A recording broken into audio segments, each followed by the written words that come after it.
الحمد لله وكفى وسلام على عباده الذين اصطفى أما بعد فأعوذ بالله من الشيطان الرجيم بسم الله الرحمن الرحيم والذين يقولون ربنا هب لنا من أزواجنا وذرياتنا قرة أعين وجعلنا للمتقين إماما وقال النبي صلى الله عليه وسلم كونوا من أبناء الآخرة ولا تكونوا من أبناء الدنيا أو كما قال عليه الصلاة والسلام اللهم صل على محمد وعلى آل محمد كما صليت على إبراهيم وعلى آل إبراهيم إنك حميد مجيد اللهم بارك على محمد وعلى آل محمد كما باركت على إبراهيم وعلى آل إبراهيم إنك حميد مجيد بلغ العلا بكماله كشف الدجى بجماله حسنت جميع خصاله صلوا عليه وآله روح حسن مصطفى روح حسن مصطفى ایک بحر بیقرار اس کے ساحل تک کوئی شیری بیاں پہنچا نہیں بلغ العلا بکمالہ کشف الدجى بجمالہ حسنت جميع خصاله صلوا عليه وآله জামিয়া নুরিয়া মাদ্রাসার আয়োজনে আয়োজিত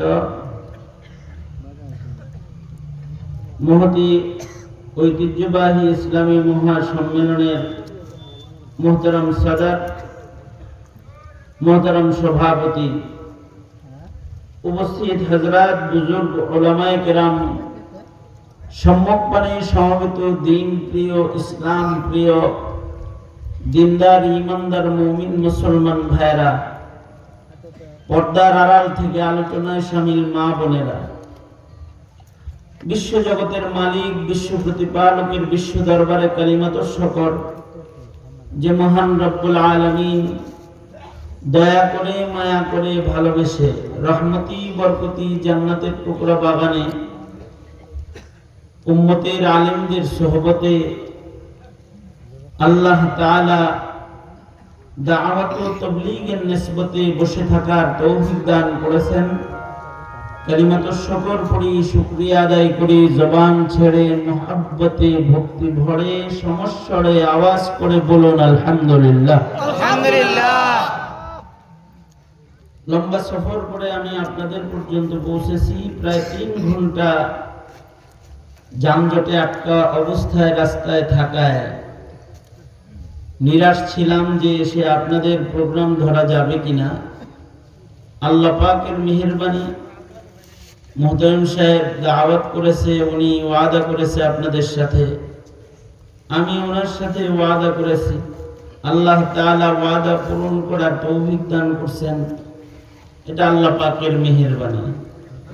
কোন ধরনের ভূমিকা ব্যতিরেকে আমি সরাসরি আমার মূল কথা যে একটা সবক আপনাদের সামনে তাকরার করতে চাই, সেই দিকে চলে যাই। আমাদের জীবনে আমাদের প্রাপ্ত আল্লাহ প্রদত্ত নিয়ামতের ভেতরে গুরুত্বপূর্ণ শ্রেষ্ঠ একটা নিয়ামত হলো আমাদের ঘরের ছেলে সন্তান। আমাদেরকে আল্লাহ তাআলা সন্তান সন্ততি দান করেন। মুসলমানের ঘরে, মানুষের ঘরে মানুষের জন্ম হয়, মুসলমানের ঘরে তার সন্তান জন্ম হয়। আমাদের জীবনে আল্লাহ প্রদত্ত এই সন্তান সন্ততির চাইতে বড় দামি ধন আমাদের জীবনে নাই।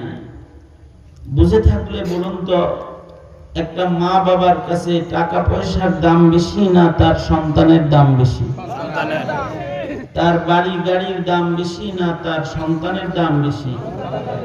কারণ সন্তান আল্লাহ পাকের দেয়া শ্রেষ্ঠ নিয়ামতের মধ্যে অন্যতম একটি নিয়ামত। আল্লাহ পাক যারে চান তাকে আল্লাহ সন্তান দেন, আর যাকে দেন না তাকে বঞ্চিত রেখে দেন। কারণ যৌবন হইলেই সন্তান মিলে না, বিয়ে শাদী হইলেই ঘরে সন্তান হয় না। বিয়ে ছাড়াও হযরত মরিয়মকে সন্তান দিয়েছিলেন কে? আল্লাহ। বুড়া বয়সে যৌবনবিহীন হযরত জাকারিয়া আলাইহিস সালামকে ইয়াহইয়া দান করেছিলেন কে? আল্লাহ।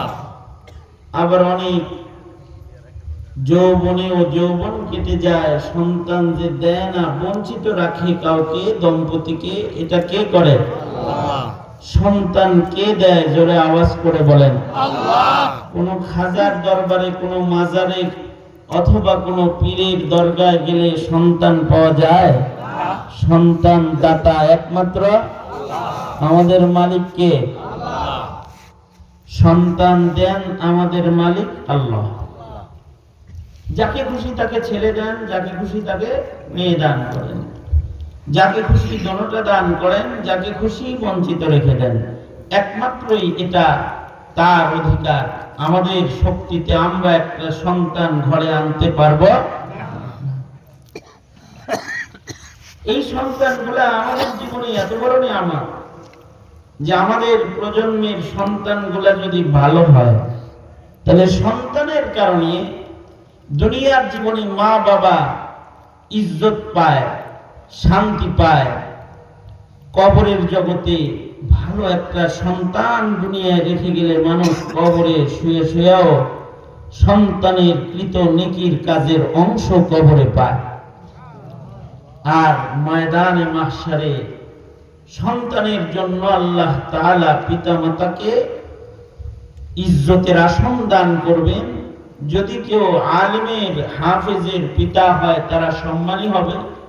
ন্যূনতম একজন হাফেজের বাবাকেও মাকেও আল্লাহ তাআলা হাসরে সম্মান দিয়ে তার মাথায় নূরের তাজ পরাইবেন, যেই তাজের আলো সূর্যের আলোর চাইতে ভালো হবে।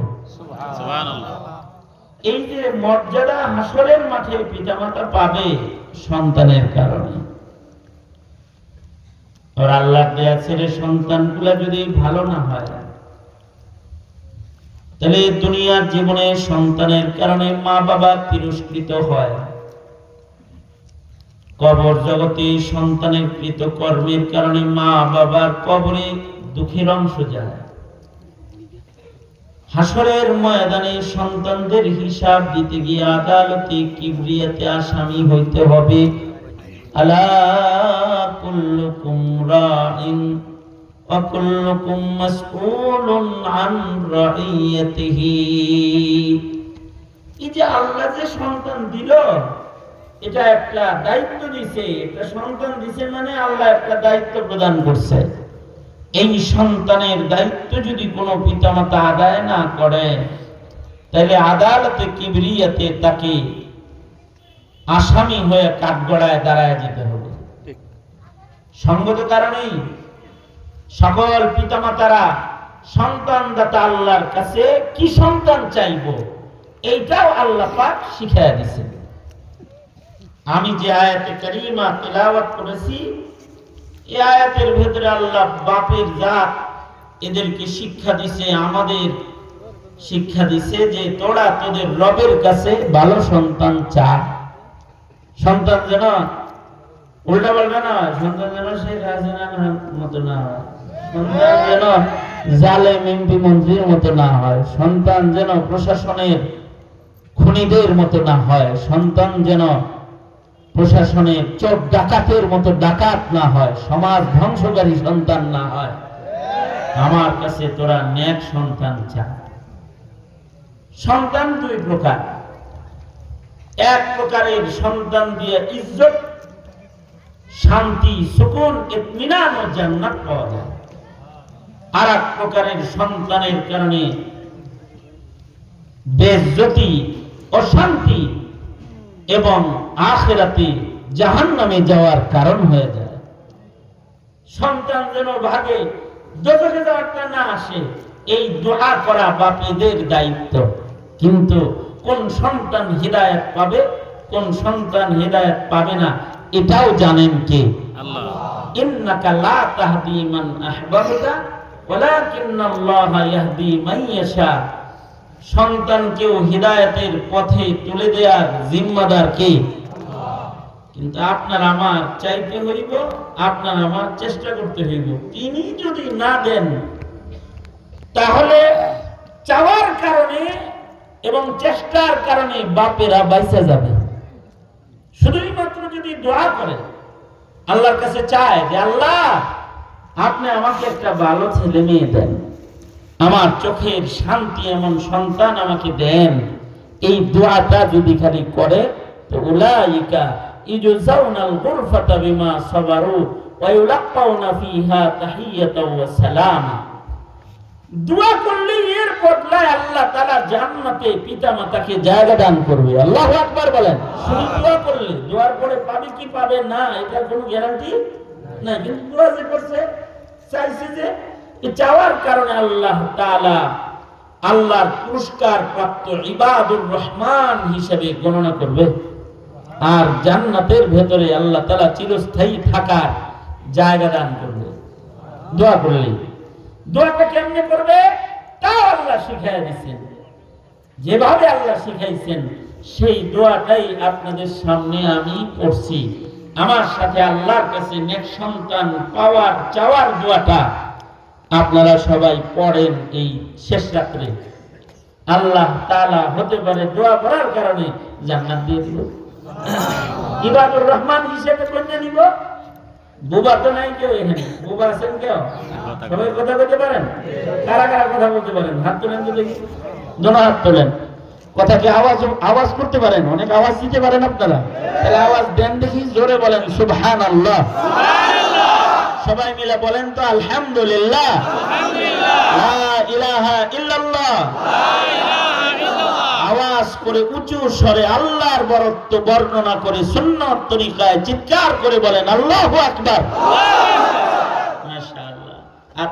আপনারা তো সবাই কথা বলতে পারেন, আমার চেয়ে আপনাদের গলার আওয়াজ বড়। মাশাআল্লাহ, আলহামদুলিল্লাহ বলেন। আলহামদুলিল্লাহ। যাই হোক, আমার আওয়াজ আপনাদের আওয়াজের চেয়ে ছোট। যেটা দিলেন আপনারা সবাই মিলে, আমি একাকি অত জোরে দিতে পারবো? ছোট। তারপরেও হাসিনা আমার উপরে খুব খেপা। আপনারা জানেন, একটা বছর আমাকে জেলখানায় অসুস্থ বদনে অপারেশনের রোগী, শরীর পচে গেছে, তা শোয়া রাখছে, আমাকে পায়ে বেরি দিয়ে আটকায় রাখছে, হাতে হ্যান্ডকাপ পড়ায় আটকায় রাখছে।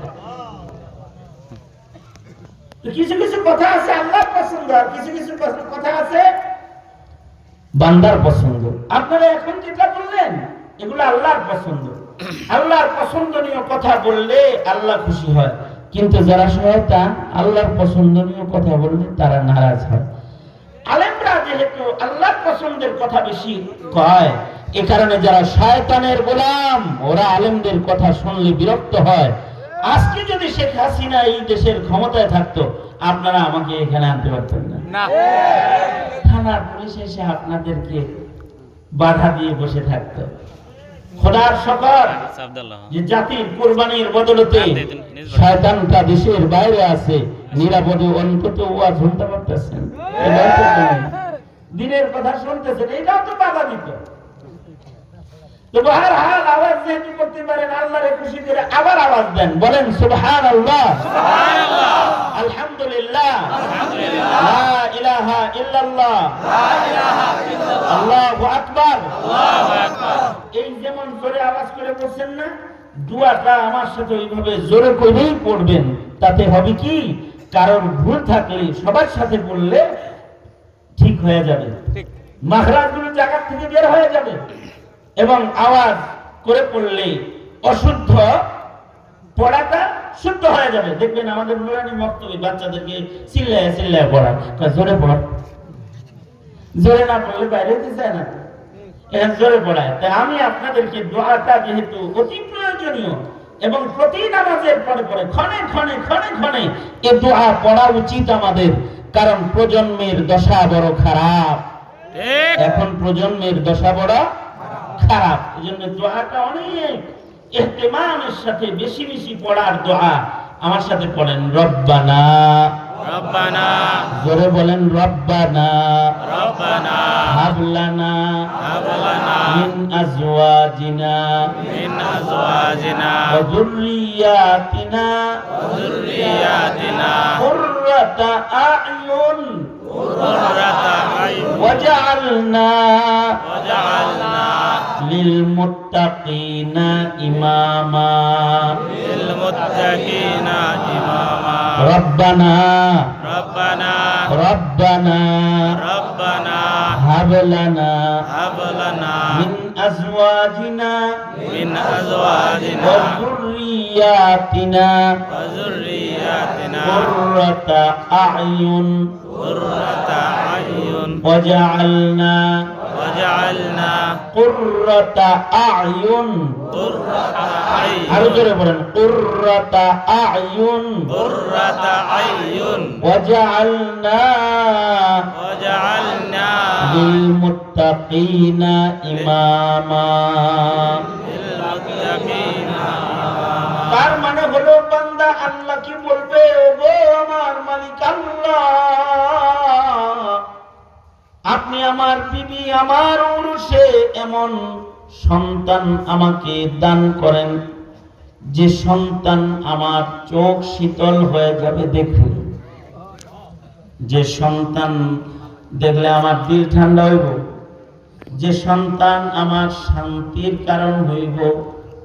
ওগো আল্লাহ, এমন সন্তান আমায় দান করেন যে সন্তানটা নেক হবে, নেককারদের সর্দার হবে।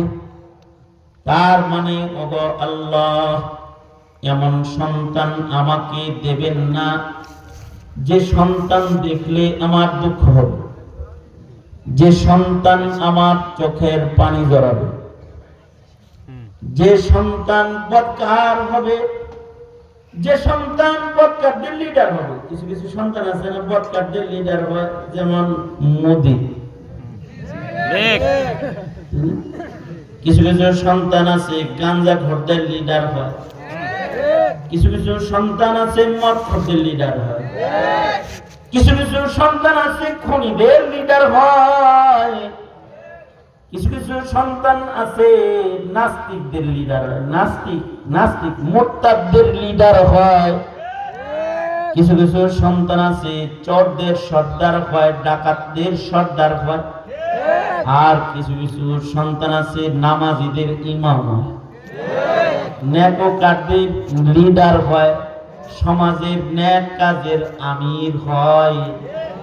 শায়েখ মাশায়েখের খাতায় তার নাম চলে যায়, নেককারদের সর্দার হিসেবে দুনিয়ার মানুষ তার ইত্তিবা করতে থাকে।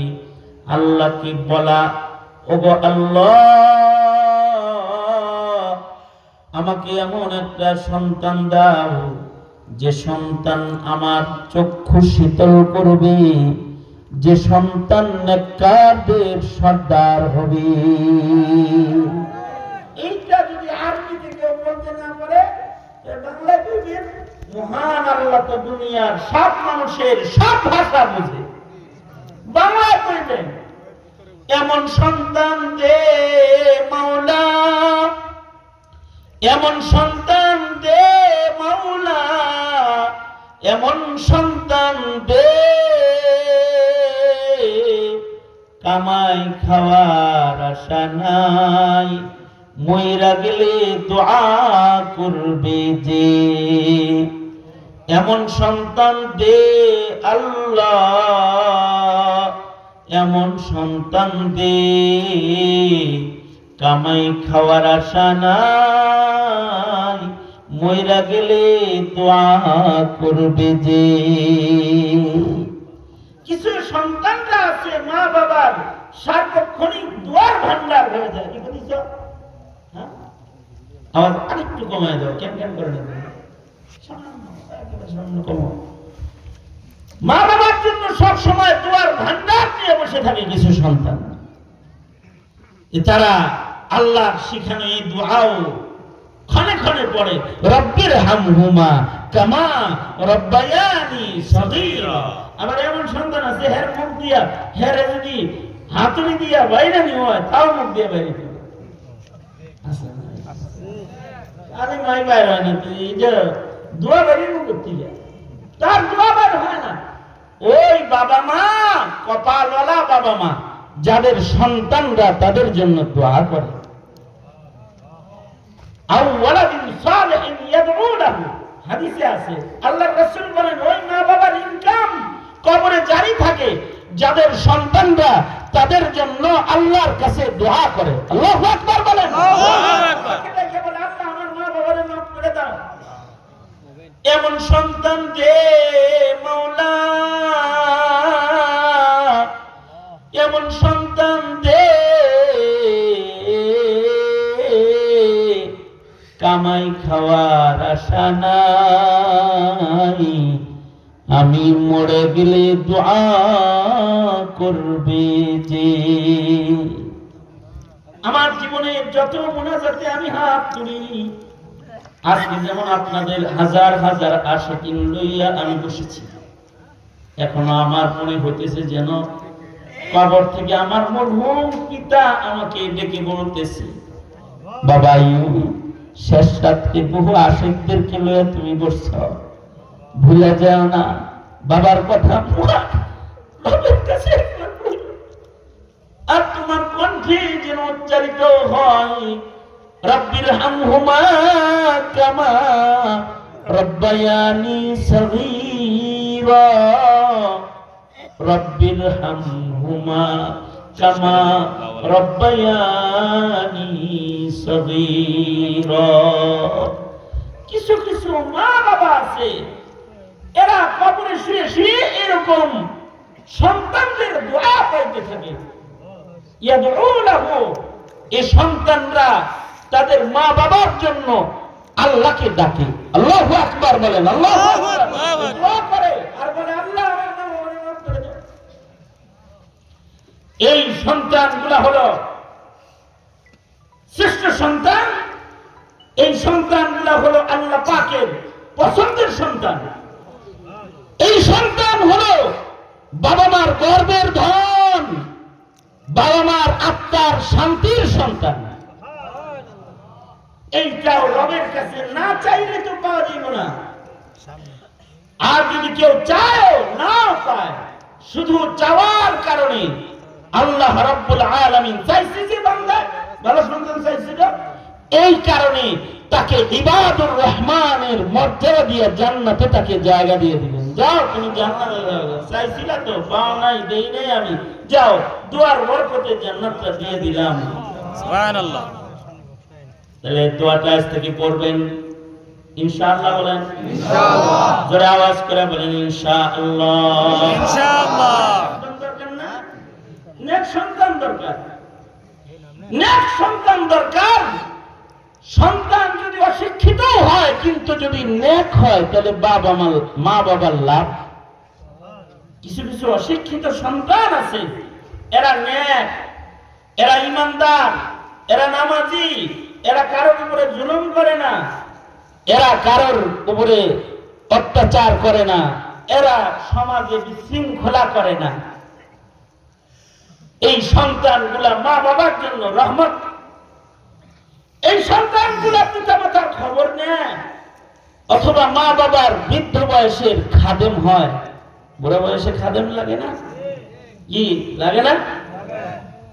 যার সন্তান কথা শোনে না তার চাইতে দুঃখিত মানুষ জমিনে আর একটা নাই। সে গাছতলায় বসে কান্দে, দরজা বন্ধ করে কান্দে। আর এর চাইতে অধিক দুঃখী যারা, তারা বৃদ্ধাশ্রমে বসে বসে অশ্রু ঝরায় আর কান্দে। বৃদ্ধাশ্রমে থাকে, বৃদ্ধ বয়সে রিক্সা চালায় অথবা হামলায়, সন্তান তাদের টাকা পয়সা দেয় না, না খেদমত করে না। তার মানে সন্তান পাইছে, নিজের শেষ জীবনের সঙ্গী পায় না। বহু বৃদ্ধ, বহু বৃদ্ধা ভিক্ষার ঝুলি লয়ে ঘুরে, তার সন্তানরা আরামে আছে, মা ভিক্ষা করে খায়। আছে না নাই? আছে না? যদি এমন একটা নসিব আয়া করে তাহলে এর চাইতে দুঃখ কি আর পিতার জীবনে আছে?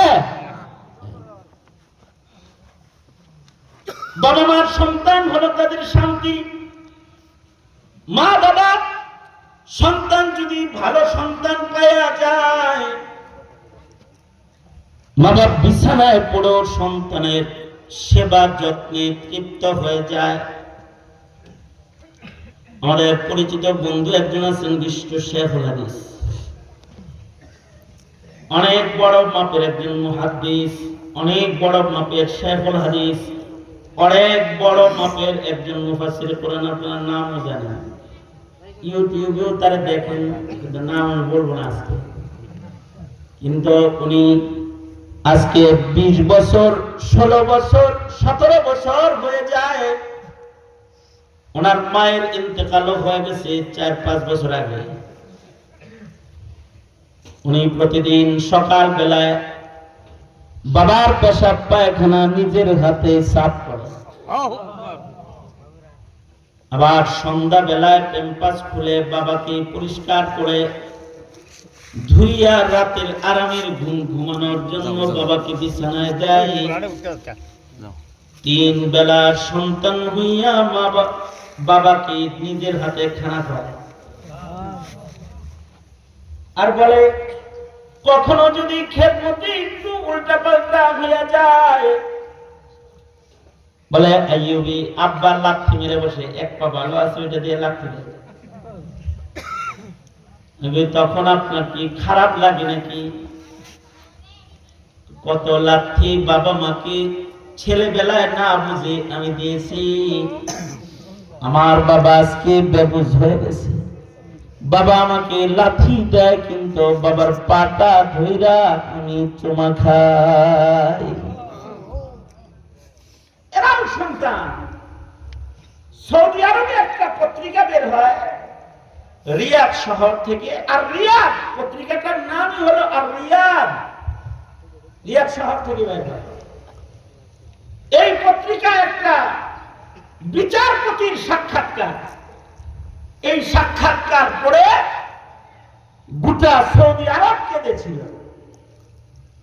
বিচারপতি সকালবেলায় সাক্ষাৎকার দিয়েছে, গত 2 দিন আগে আমি একটা বিচার করছি, যে বিচার করার পরে আমার চোখের পানি বন্ধ হইতেছে না।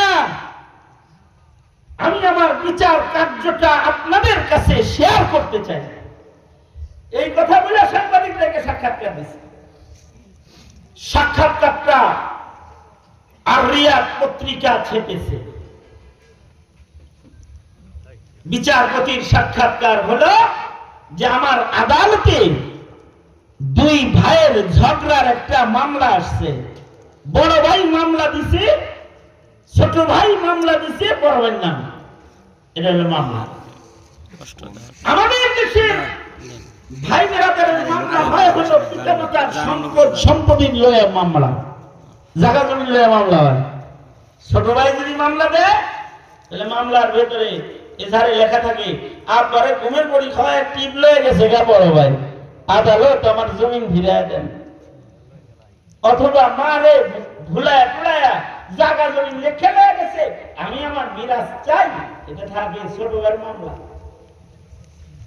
কিন্তু আদালত বলে আমার কাছে বড় ভাইয়ের নামে ছোট ভাইয়ের একটা মামলা আসলো, মামলার এজাহারের ভেতরে লেখা ছিল মহামান্য আদালত আমাদের বাবা নাই, আমার একমাত্র মা অসুস্থ রোগী বিছানায় পড়া, তার একটা আংটি ছাড়া আর কোনো সম্বল নাই। কিন্তু আমার মামলা হইল দীর্ঘ 1.5 যুগ হয়ে গেছে, আমার বড় ভাই একা একা মার খেদমত করে, অসুস্থ মাকে নিজের ঘরে আনতে চাইলে ছোট ভাই বলে টানাটানি করিস না, অসুস্থ রোগীর কষ্ট দিস না, যা পারবি না।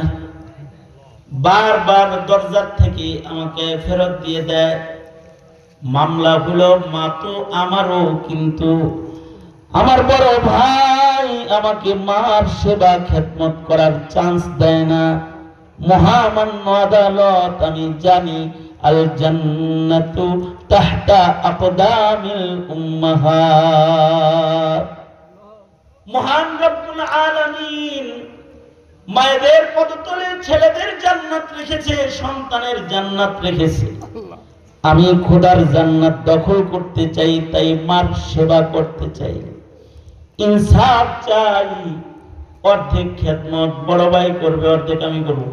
দীর্ঘদিন সে খেদমত করেছে, এবার আমি 17 বছর খেদমত করে লই, আমারও খেদমত করার অধিকার আছে। আমার ইনকাম বেশি, আমার বাড়ি বড়, আমার গায়ে শক্তি বেশি, বড় ভাইয়ের গায়ে শক্তি কম। সে দুর্বল, অসুস্থ হয়ে গেছে, মায়ের খেদমতের জন্য যোগ্য। আমি তাই মামলা করলাম, আদালত আমার মাকে আমি আমার ঘরে চাই। মায়ের নিয়ে মামলা, তাও মায়ের খেদমত করে নিয়ে মামলা মোকদ্দমা। আদালত বলে দুনো ভাইকে আদালতে ডাক দিলাম। ভাইকে জিজ্ঞেস করলাম তুমি মামলা দিলে কেন? মামলা দিছি আমার খেদমত করতে দেয় না কেন? আমি আল্লাহর পুরস্কারটা নেব না? তুমি দেও না কেন? বড় ভাই কয় ও ছোট মানুষ, ও কি পারবে? আমি পেশাব পায়খানা সাফ করতে করতে এগুলো আমার নাকে এখন গন্ধ করে না, ও পারবে না? দুজনের বক্তব্য বড় সুন্দর, সাজানো বুঝানো। মামলা যেহেতু ডিসমিস করতে হবে, আদালত বলে আমি মাকে বললাম, মা দুই ছেলের ভিতরে আপনার কারে পছন্দ হয়, কার ঘরে থাকতে মনে চায়? আদালত থেকে তার ঘর লিখে দেই, ঝগড়া মিটে যায়। হুইল চেয়ারে বসে থাকা মা একবার বড় ছেলের দিকে তাকায়, একবার ছোট ছেলের দিকে তাকায়। বড় ছেলের দিকে তাকাইলে বড় ছেলেও বিনায় বিনায় কান্দে আর কয়, মা সাবধান, নাম কেটে দিও না, কিন্তু তুমি বিহীন আমার ঘর বিরান ভূমি হয়ে যাবে। ছোট ভাইয়ের দিকে তাকাইলে ছোট ভাই বলে, মা আমি কি তোমার সন্তান না? আমি কি তোমার দুধ খাই নাই? তুমি কি আমারে পেটে ধরো নাই? তোমার পায়ের নিচের জান্নাতটা কি আমারে লইতে দিবা না? আমারে খেদমত করতে কেন দিবা না? মা আমার নামটা আদালতে বলে দাও। মা দুই সন্তানের চেহারার দিকে তাকায় মাও কান্দে। মা কিংকর্তব্য বিমূঢ় হয়ে গেছে। মা আদালতকে বলে, মহামান্য আদালত, আমার এই দুই সন্তানের এক সন্তানের নাম উচ্চারণ করে আমি আমার আর এক সন্তানকে দুনিয়ার আদালতে খাটো করতে চাই না। সুতরাং আমি আমার কোন সন্তানের নাম উচ্চারণ করতে পারবো না। আপনি শরিয়া আদালত থেকে যে সন্তানের কাছে দেবেন তার কাছে আমি থাকব। আমার উভয় সন্তান আমাকে বড় ভালোবাসে, আমি ছোটবেলায় ওদের যেমন ভালোবেসেছি, আমার বার্ধক্যে ওরা আমাকে ওরকম ভালোবাসে।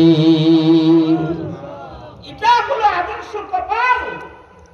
বিচারপতি বলে, আমি ছোট ছেলেকে বললাম, তোমার যেহেতু ইনকাম বেশি, তোমার বাড়ি বড়, তোমার গায়ে শক্তিও বেশি, মা যেহেতু তোমাকেও পছন্দ করে, বুড়ো ভাইটাকে বড় ভাইটাকে একটু আসানি করে মাকে তোমার ঘরে দিয়ে দিলাম বটে, কিন্তু যদি কখনো হৃদয় যন্ত্রণায় তোমার বড় ভাই তোমার ঘরের কাছে এসে মাকে 2-4 দিন তার ঘরে রাখতে চায়, বড় ভাই বাধা দিয়ে যে জুলুমটা করেছিল, তুমি বাধা দিয়ে ওই জুলুমটা করো না, তুমি তোমার মাকে কোলে কইরা বড় ভাই ঘরে দিয়ে আইসো। আল্লাহু আকবার। আদালত সাক্ষাৎকার দেওয়ার পরে বলে, এই যে একটা বৃদ্ধা মায়ের আদর্শ 2টা সন্তান দেখলাম, এমন সন্তান যদি দুনিয়ার সব মা বাবার পৌরুষে একটা হইতো,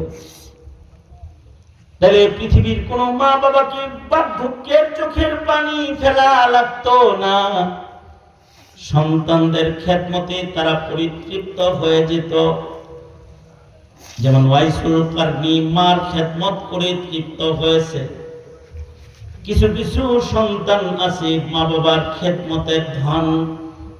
এখানে আল্লাহ কয়, এমন একটা ভাগ্যবান পিতার খাতায় নাম লেখাইতে তোরা আমি রবের কাছে দরখাস্ত কর, রব্বানা হাবলানা মিন আজওয়াজিনা ওয়া যুররিয়াতিনা কুররাতা আ'য়ুন ওয়াজআলনা লিল মুত্তাকিনা ইমামা। এমন সন্তান দে আল্লাহ, এমন সন্তান দে কামাই খাওয়ার আশা নাই, আমি মইরা গেলে দোয়া করবে যে। এটা হলো আদর্শ পিতা মাতার দোয়ার ভেতরে গুরুত্বপূর্ণ একটি দোয়া। কারণ হাকিম মুহাম্মদ থানভী রাহমাতুল্লাহ আলাইহি বলেছেন, বাবা মোট 3 প্রকার, বাপ মোট কয় প্রকার? 3 প্রকার বাপ। তোমরা যারা বিয়ে করে নাই, হেরা কয় নাম্বার বাপ? ওইবার শুনে যাও, বিয়েটা সাবধানে করতে হবে। আমি বিয়ে করা যাবে না, তখন কারে বউ বানাইবা তুমি? এটা একটা ফয়সালা গ্রহণ করতে তুমি পারবে। বিয়ে করছ না কেন? হাত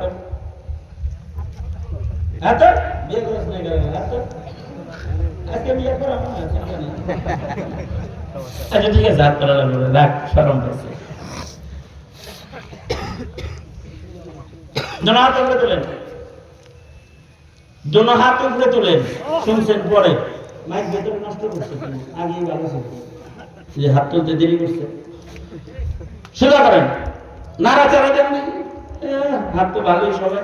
আঙুলগুলো খুলেন, খুলেন, খুলে দেন, আস্তে আস্তে নাড়েন, আস্তে আস্তে। জীবন তো একটা ফুল বাগান, দেখছেন?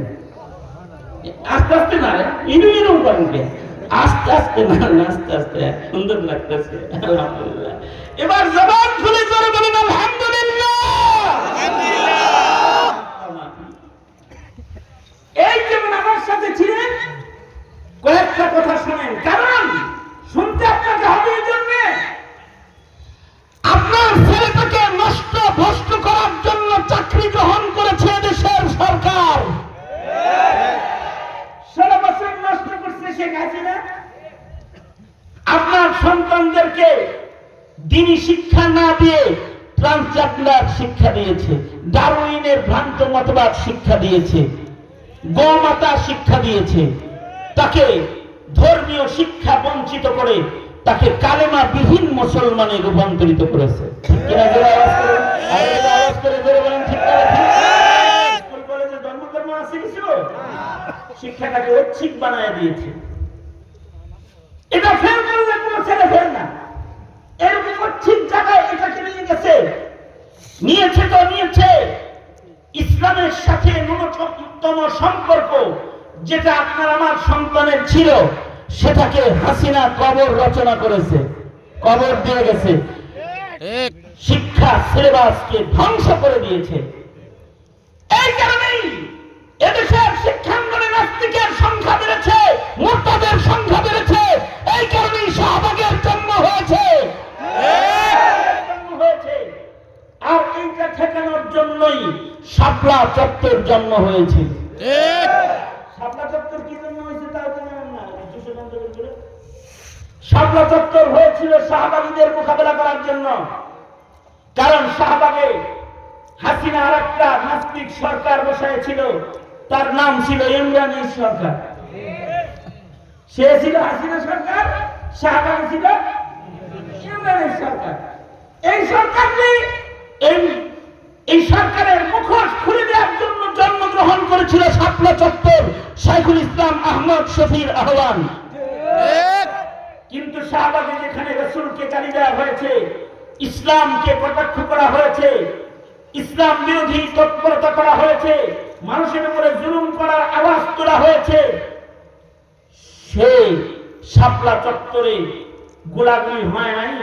কিন্তু নবীর ইজ্জত, ইসলাম, ইসলামের মূল্যবোধ, তাওহীদ এগুলোর দাবি নিয়ে, কাদিয়ানীকে মুসলিম ঘোষণা করার দাবি নিয়ে শাপলা চত্বরে মাসুম মাসুম তালবীর ইমরান আলেমরা রাতের বেলায় ঘুমিয়েছিল, তাদেরকে বাতি বন্ধ করে গুলি করে শহীদ করে শাপলা চত্বর রঙিন করেছে, লাল করেছে।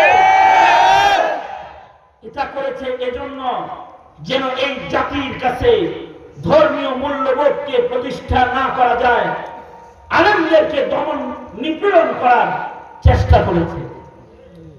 কিন্তু এই দেশ মুসলমানের দেশ, ইমানদারদের দেশ।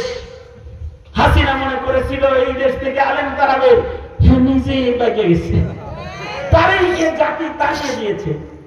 আমি এই জুলাই বিপ্লবের ছেলেদেরকে জিজ্ঞেস করেছি, তোমরা এত খেতলা কেন?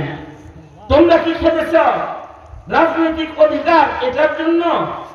আমি তাদেরকে বাইর করার চেষ্টা করলাম যে ওদের অনুভূতিটা কি, ওরা যে মূল্য জুলাই বিপ্লবে যারা মারা গেল তারা কি শুধু রাজনীতি করতে যায় মূল্য, না ধর্ম রক্ষা করতে যায় মূল্য?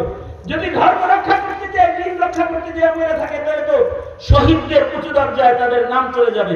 এ কারণে আমি ট্রাই করলাম কি জন্য তোমাদের এত জীবন দিয়ে হলেও হাসিনা খেলাও আন্দোলনে তোমরা অংশগ্রহণ করলা কেন? তো ওরা একাধিক নেতারা বক্তব্য দিয়েছে, হুজুর মুসলমানের রক্ত আমাদের ধমনীতে প্রবাহিত রয়েছে, আমাদের বাপ ইমানদার, আমাদের দাদা ইমানদার। এই দেশে হিন্দুত্ববাদের চাষাবাদ কেউ করবে আর আমরা মত বুঝে কুলুপ দিয়ে বসে থাকবো, হতে পারে না। জীবন দিয়ে হলো মাতৃভূমির ইসলাম আর মুসলমানিত্বকে আমরা রক্ষা করব। এই রক্ষার দাবিতেই আবু সাঈদ প্রাণ করে দাঁড়িয়েছিল। এই রক্ষার দাবিতেই রাজপথে মুগ্ধরা মুগ্ধ করে, জাতিকে মুগ্ধ করে, ওরা মুগ্ধ হয়ে শহীদ হয়ে ওরা আল্লাহর জান্নাতে পাড়ি জমায়েছিল। ওদের স্বপ্ন ছিল এদেশের মুসলমানের ভেতর থেকে ইসলামী মূল্যবোধ লুটিয়ে না যাক, হারিয়ে না যাক, ইসলাম আর ইসলামের মূল্যায়ন এই জাতির কাছে প্রতিষ্ঠা পায়। কারণ হলো যদি প্রজন্মের কাছে ইসলামের দাম না থাকে তাহলে প্রজন্ম ইসলামের পাহারাদারি করতে পারবে? জোরে বলেন পারবে না। এই ইসলাম যে তাকে শিক্ষা দিবেন, এই শিক্ষা পুরা কেটে গেছে 16 বছর ধরে, 20 বছর ধরে আওয়ামী লীগ গোড়াটা কাটতে দিয়ে গেছে। আর এখন যারা সরকার পরিচালনা করতেছে তারা যে আপনাদের খুব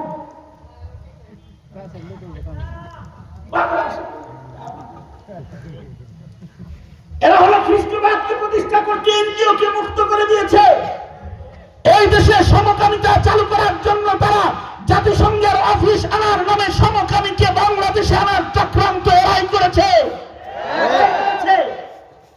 এবং এরাই বাংলাদেশের প্রতিটি প্রাইমারি স্কুলে তারা গানের শিক্ষক নিয়োগ দেওয়ার ধৃষ্টতার প্রতিবেদন তারা জারি করেছে। তাদের দাবি হলো এই দেশের প্রতিটি স্কুলে স্কুলে গানের শিক্ষক থাকবে। তার মানে হলো এতদিন তো ছেলে মেয়েরা খালি বই কিনে দিতেন, কয়েকদিন পরে একতারা দুতারা হারমোনি টুনটুনা টুনটুন যা আছে সব আপনার কিনে দিতে হবে। তার মানে কি তারা আপনার প্রজন্মের সন্তানদেরকে মুসলমান বানাইতে চায় নাকি হিন্দু বানাইতে চায়? জোরে আওয়াজ করে বলেন।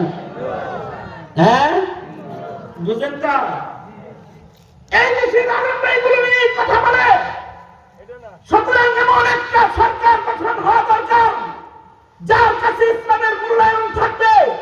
এখন আবার সময় এসেছে ইসলামকে সামনে বাড়ায় দেওয়ার, এদেশের মুসলমানের মুসলমানিত্ব রক্ষা করার সময় এসেছে। সকলকে জানিয়ে দেন, ইসলামের উল্টা চলে কেউ নির্বাচনের ভোট বাক্স নিয়ে নির্বাচন করতে আসলে তাকে জুতা দিয়ে পিটায় এলাকা থেকে।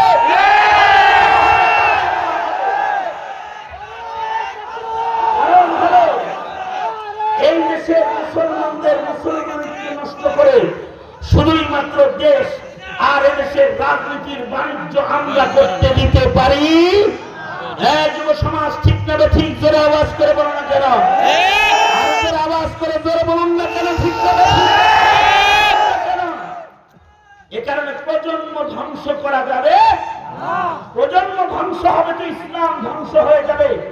প্রজন্ম ধ্বংস হবে তো কুফুরের বিজয় হবে, ইমানের পরাজয় হয়ে যাবে।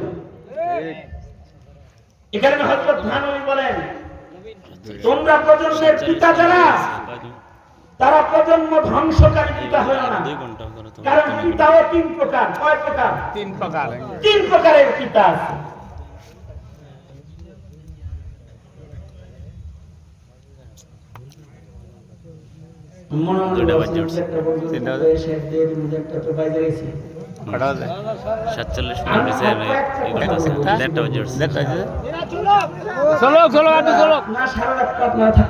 আমার সমস্যা, কালকে জুমার নামাজ পড়াইতে হবে, আর যাওয়ার সময় যদি ওই জাম মাওনাতে আবার থাকে তাহলে কাম হয়েছে। দুইটা অন্ত বড় কতক্ষণ থাকবেন?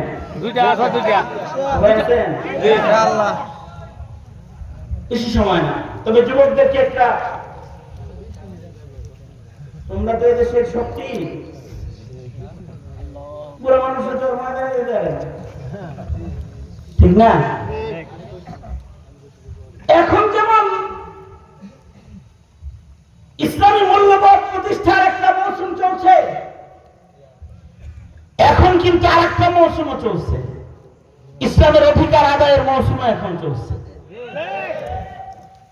সুতরাং কয়েকটা জরুরি কথা আছে, এই কথাগুলো বলে আলোচনা শেষ করি। এর আগে হাকিম মুহাম্মদ থানভী তিন প্রকারের বাপের কথা বলছেন।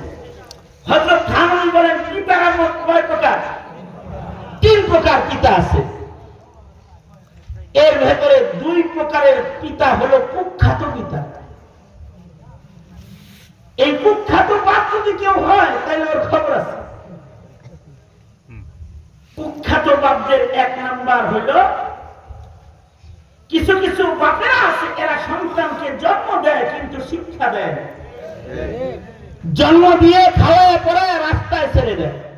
এরপরে এটা গাঞ্জুটি হয় নাকি মদখোর হয় নাকি চোরদের সর্দার হয় নাকি ডাকাত হয় নাকি ছিনতাইকারী হয়, এ খবর বাপে নেওয়ার চেষ্টা করে না, এটাকে দায়িত্ব মনে করে না। আছে না নাই এরকম পিতা? আছে না নাই? বিশেষভাবে ঢাকা শহরের কিশোর গ্যাং গুলো যারা রয়েছে, যারা ঢাকা শহরের রাস্তায় ইয়াবা আর বাবার রাজত্ব করে, যারা আমরা জরিপ করে দেখেছি এদের 99% হলো দায়িত্বহীন পিতাদের ঔরসে জন্মগ্রহণ করা মুসলিম ঘরের সন্তান।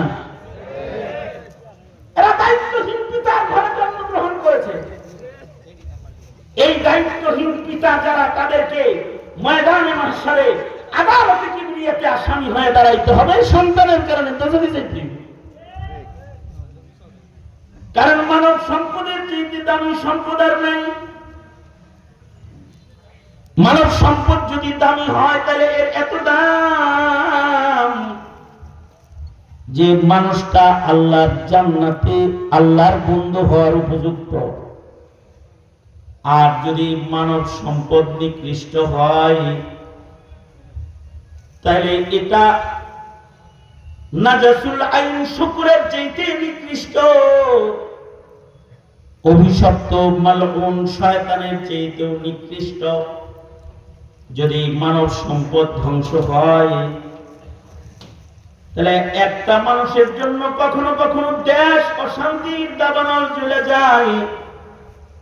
আর মানব সম্পদের ভেতরে যদি একটা আজিজুল হক, একটা আহমদ শফি, একটা ফজলুল হক আমিনী, একটা আথার আলী, একটা ফয়জুর রহমানের জন্ম হয়ে যায়, তো জাতিকে পথ দেখানোর জন্য একজন মানব সন্তান অনেক সময় জাতির জন্য যথেষ্ট হয়ে যায়। এটা ভালো হলে তো খুব ভালো, আর খারাপ হলে হাসি না। একটাই দেশে আগুন লাগায় দিবে, একটা ঘরে না গোটা রাষ্ট্রে আগুন লাগায় দিবে। ঘর নষ্ট করবে না, দেশ নষ্ট করে ফেলবে, দেশের স্বাভাবিক অবস্থানকে কবর দিয়ে ফেলবে। খারাপ একটাই যথেষ্ট। যেই বাবারা নিজের সন্তানকে খারাপ হওয়ার জন্য রাস্তায় ছেড়ে দেয়, এই বাপগুলা হলো সমাজের নিকৃষ্ট বাবা, নিকৃষ্ট পিতা। আর এক প্রকারের বাবা আছে, সন্তানদেরকে তারা শুধুই মাত্র জন্ম দেয় না, শিক্ষাও দেয়, আদর যত্ন করে, কিন্তু আদর করে সুশিক্ষা দেয় না, কুশিক্ষা দিয়ে ফেলায়। তার মানে তাকে ঈমান শিখায় না, তাকে নামাজ শিখায় না, তাকে মা বাবার মর্যাদা বোঝায় না, তাকে হালাল হারাম শিখায় না, তাকে বিদেশের বড় ইউনিভার্সিটিতে তাকে পড়ালেখা করায় ডক্টর বানায় ফেলায়, কিন্তু তাকে আল্লাহ চিনায় না, রাসূল চিনায় না, তাকে ধর্ম চিনায় না, তাকে দিন চিনায় না। এই সন্তানগুলো নষ্ট হয়ে যায় পিতার আদরে, পিতার দেয়া শিক্ষায়। এগুলো সমাজের শিক্ষিত চোর, শিক্ষিত ডাকাত, শিক্ষিত খুনির খাতায় তাদের নাম চলে যায়। এই শিক্ষিত খুনিগুলা সমাজের জন্য ভয়ঙ্কর ব্যক্তিতে পরিণত হয়। কারণ বুঝে থাকলে বলেন, অশিক্ষিত চোর বেশি ক্ষতিকর না শিক্ষিত চোর বেশি ক্ষতিকর? অশিক্ষিত ডাকাত বেশি ভয়ঙ্কর না শিক্ষিত ডাকাত ভয়ঙ্কর? অশিক্ষিত চোর ডাকাতি আপনার ঘর খালি করবে, কিন্তু শিক্ষিত চোর যেটা, এটা রিজার্ভ ফান্ড শুদ্ধ খালি করে আনবে।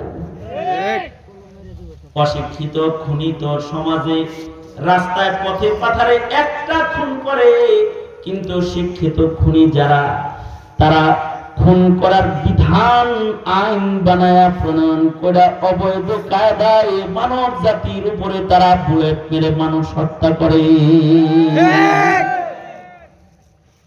যেমন এই পুলিশের রাষ্ট্র যেটা, এটা জনগণ মারার লেগে না, জনগণকে গুলি করে তাকে রাস্তায় ফেলে দেওয়ার জন্য পুলিশের হাতের গুলি গোলা বারুদ গুলো নয়, এটা হলো এই জমিনের মানুষের নিরাপত্তার জন্য তাদের হাতে দেওয়া হয়েছে গোলা বারুদ।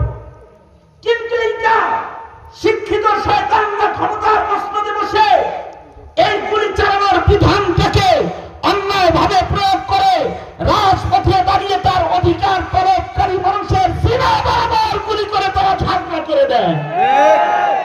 এগুলো হলো শিক্ষিত খুনি। এবার বলুন, অশিক্ষিত খুনি বেশি ভয়ঙ্কর না শিক্ষিত খুনি বেশি ভয়ঙ্কর? শিক্ষা দিল কিন্তু সুশিক্ষা দিল না। আর আরেক প্রকারের বাবা মা আছে, সন্তানদেরকে শিক্ষার পাশাপাশি সুশিক্ষাও দান করে।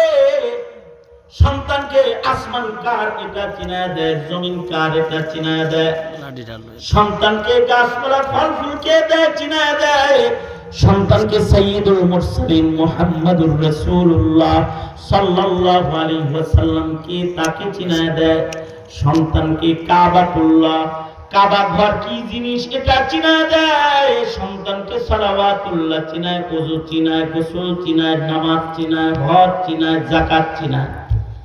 এই বাপগুলা যারা তাদের সন্তানকে দ্বীন শিখায় তারা হলো লুকমানের মতো আদর্শ পিতা।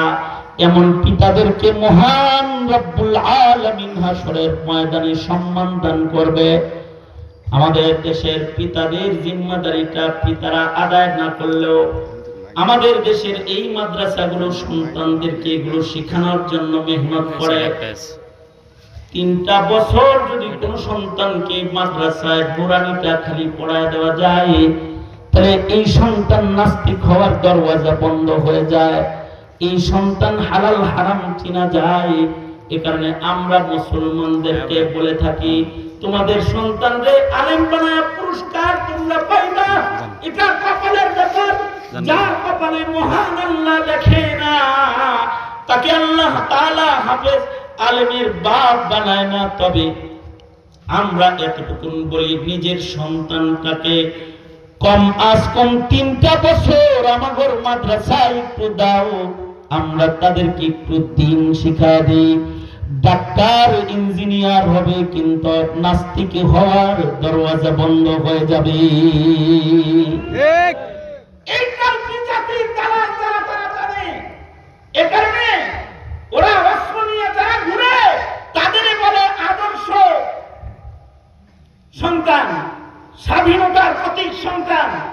আর যারা কাশ্মীরে ঘুরে ওদেরকে বলে জঙ্গিবাদ, তালেবান, সন্ত্রাসী বলে গালি দিয়া জাতির চোখে ধুলা দিয়ে জাতির সন্তানদেরকে ভ্রষ্ট করতে চায়। আমি এটা বড় বড় এখানে দাঁড়িয়ে বলতে পারি যে আমাদের শিক্ষা ব্যবস্থার যে অবনতি হয়েছে, একমাত্র মাদারিসে কওমিয়া ছাড়া জাতির ঈমানি শিক্ষা দেওয়ার মতো কোন সিলেবাস জমিনের উপরে এখন কোন শিক্ষাঙ্গনে বাকি নাই, কোন শিক্ষাঙ্গনে বাকি নাই। তাই যদি হয় তবে এদেশের কওমি মাদ্রাসার গুরুত্বটা কত, অথবা এই কওমের সন্তানদেরকে দ্বীন ঈমান শিখাইতে, আবনাউল আখিরা বানাইতে এই কওমি মাদ্রাসার ভূমিকাটা কত বড়। আপনাদেরকে ধন্যবাদ যারা এই মাদ্রাসা দেখভাল করে বিরাট বড় একটি মাদ্রাসা এখানে দাঁড় করিয়েছেন। এই মাদ্রাসাগুলো যদি কেউ মিটায় দিতে চায়, এই মাদ্রাসার উপরে কেউ যদি প্রশাসনের কলম ফেলে মাদ্রাসায় জটিলতা ঘটাইতে চায়, তাকে কি আপনারা কখনো সুযোগ দিবেন? জোরে আওয়াজ করে বলেন, সুযোগ দিবেন? সুতরাং আগামী সময়ের সংসদ নির্বাচনে তাদেরকেই ভোট দিবেন যারা ইসলামের পক্ষে, আলেমদের পক্ষে, মাদ্রাসার পক্ষে। কারণ এই দেশে মোল্লা না থাকলে জানাজা পড়াইবার মতো মানুষ তালাশ করে পাইবা না, তোমরা কেউ জানাজাও পড়াইতে পারবা না। তোমাকে যদি দ্বীন ঈমানের উপরে জাতিকে অবলম্বন রাখতে হয় তো মাদ্রাসার বিকল্প নাই। এটা তুমি বুঝো আর নাই বুঝো, তুমি যদি এটা বুঝো তাহলে তুমি আহলুস সুন্নাত ওয়াল জামাতের সন্তান। আর যদি এটা তুমি না বুঝো, শিক্ষিত, তাহলে তুমি নাস্তিকের প্রোডাক্ট, মুরতাদের প্রোডাক্ট হয়ে দেশে কাজ করছো। তুমি মাদ্রাসা বিরোধী না, তুমি দ্বীন বিরোধী, মুসলমানিত্ব বিরোধী। ঠিক বলেন? সুতরাং দ্বীন মিল্লাত সংরক্ষণে মাদ্রাসার বিকল্প নাই। মাদ্রাসার সাথে আছেন তো ইনশাআল্লাহ? ইনশাআল্লাহ। শেখ দাওয়াত যেটা আগামী 15ই নভেম্বর কাদিয়ানীদেরকে মুসলিম ঘোষণার দাবিতে সরওয়ার্দী উদ্যানে খাতমে নবুওয়াত সম্মেলন আখেরি একটি ধাক্কা সরকারকে দিতে হবে। কারণ বাংলাদেশের মাটিতে কাদিয়ানীরা মুসলিম পরিচয় থাকবে, এটা আমরা মেনে নিতে পারি না। আমি 21 দিন রিমান্ডে ছিলাম। আমাকে যে রিমান্ড করা হয়েছে তার ভিতরে একটা প্রশ্ন এটাও, হুজুর কাদিয়ানীদের বিরুদ্ধে এত লিখছেন, এটাও একটা প্রশ্ন। এবং একজনে তো আমার জিজ্ঞাসা, কাদিয়ানীর কি হুজুর আসলেই কাফের? তা আমি বললাম, আপনার কি সন্দেহ আছে কোন এতে? যদি সন্দেহ থাকে তাহলে আপনিও কাফের। এই কথা বলছি আর চোখ বড় বড় করে আমার দিকে তাকাইছে। এই যে জাতির একটা পুলিশ প্রশাসনের গুরুত্বপূর্ণ জায়গায় বসে আছে, কিন্তু কাদিয়ানী কাফের এটা জানে না। আমি তো রিমান্ডে কিছু বলতে পারলাম না, কিন্তু আমি মনে মনে বললাম, বেয়াদব, তোর মতো এইরকম পুলিশ অফিসার রে মুসলমানের দেশে যে এইরকম একটা এসপির পোস্টে কে বসাইছে, তাকে আগে ঘাট ধরে তাকে শিক্ষা দেওয়া দরকার যে তুই উপযুক্ত না। কিন্তু তার শিখানো দরকার ছিল। কিন্তু তোর মতো একটা গন্ডমূর্খ যে তুই কাদিয়ানিকে কাফেরি তার বুঝছ না, জানিস না, তোরে কে বসাইবে এখানে? এই তো হলো আমাদের হাল। সুতরাং কাদিয়ানিকে অমুসলিম ঘোষণা করতে হবে। জাতির দ্বীন, ঈমান, তাওহীদ, রিসালাত এগুলোকে শিক্ষা দিতে হবে। এর জন্য মাদারিসে কওমিয়ার দরকার আছে। ইনশাআল্লাহ দেখভাল করবেন। ইনশাআল্লাহ বলেন, ইনশাআল্লাহ। সুজা করেন, আমার সাথে শব্দগুলো বলেন, বলেন ইয়া আল্লাহ, ইয়া আল্লাহ, ওয়াদা করে দিছি ওয়াদা করিতেছি, আমরা আমরা আমাদের সন্তানদের ঈমান পাহারা দিব। ইয়া আল্লাহ, ইয়া আল্লাহ, উলামায়ে কেরাম যেখানে আমরা আছি, জোরে বলেন, উলামায়ে কেরাম যেখানে, আমি আসতে বলবো, আপনারা জোরে বলেন, উলামায়ে কেরাম যেখানে আমরা আছি সেখানে, এমনি এমনি করে, আলেম উলামা নাই যেখানে, আমরা নাই সেখানে, আলেম উলামা নাই যেখানে, আমরা নাই সেখানে, আলেম উলামা নাই যেখানে, আমরা নাই সেখানে। মনে থাকবে তো ইনশাআল্লাহ, মনে থাকবে তো ইনশাআল্লাহ। ইনশাআল্লাহ। আল্লাহ তাআলা কবুল মঞ্জুর করো, আমিন। আল্লাহ তাআলা এই মজমাকে কবুল করো। এখন দিবেন, দেন না, 6টা ছেলে পাগড়ি নিবে, পাগড়িটা